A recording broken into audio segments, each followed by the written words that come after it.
হাদিসের আলো।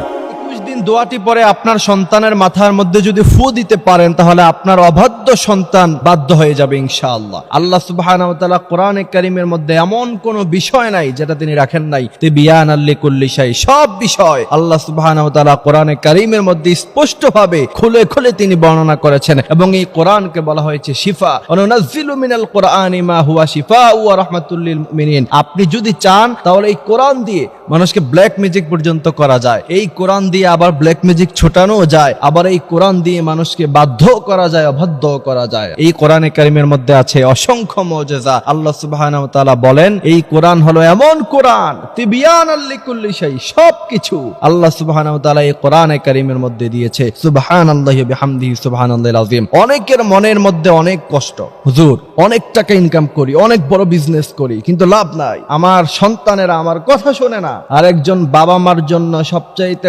কষ্টের কারণ হচ্ছে সেটা যে তার সন্তানেরা তার কথা শুনবে না। আপনার কাছে অনেক কিছু আছে, আপনার নাম যশ খ্যাতি সম্পদ কোনো কিছুর অভাব নাই, কিন্তু আপনার সন্তান যদি আপনার অবাধ্য হয়, এর চাইতে পোড়া কপাল, এর চাইতে দুর্ভাগ্য ব্যক্তি আর কেউ সমাজের মধ্যে নাই। এই জন্য আপনি যদি আপনার অবাধ্য সন্তানকে বাধ্য করতে চান, এই প্রশ্ন আমাদেরকে অনেকে করে এবং ফোন দিয়ে অনেকে কান্নাকাটি পর্যন্ত করে। সুতরাং কোরআনে কারীমের একটি আয়াত টানা 21 দিন পরে যদি আপনার অবাধ্য সন্তানের মাথায় ফু দিতে পারেন, ইনশাআল্লাহ এই কোরআনে কারীমের উসিলায় এবং এই কোরআনের শক্তিতে আর মুজিজায় আল্লাহ সুবহানাহু ওয়া তাআলা আপনার অবাধ্য সন্তানটাকে বাধ্য করে দিবে ইনশাআল্লাহ। আল্লাহ পাক চাইলে সেটা পারে। আমি সেই আমলটা বলে দিচ্ছি।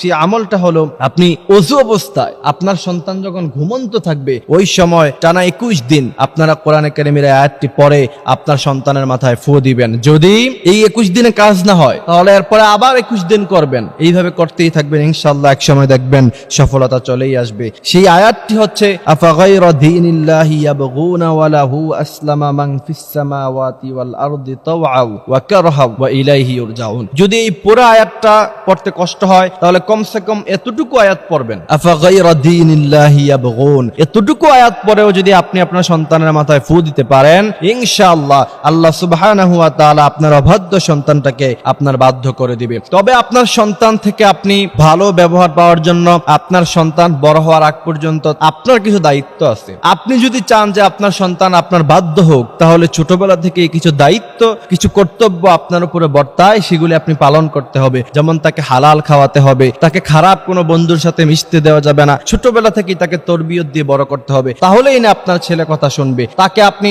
ছোটবেলায় মোবাইল ফোন দিয়ে রাখছেন, অবাধে ছেলে মেয়েদের সাথে মেলামেশা করছে, কোনো খোঁজখবর নেন নাই, সেই ছেলে আপনার সাথে ভালো ব্যবহার করবে, সেই ছেলে বাধ্য হবে। এই কথা বিশ্বাস করা আপনার জন্য সর্বোচ্চ লেভেলের বোকামি। এই জন্য আল্লাহ সুবহানাহু ওয়া তাআলা কোরআনে কারীমের মধ্যে সন্তান কিভাবে লালন পালন করতে হবে হাদিসের মধ্যে বিশাল আলোচনা আছে। আমরা সময় হলে পরে আরেকদিন করব।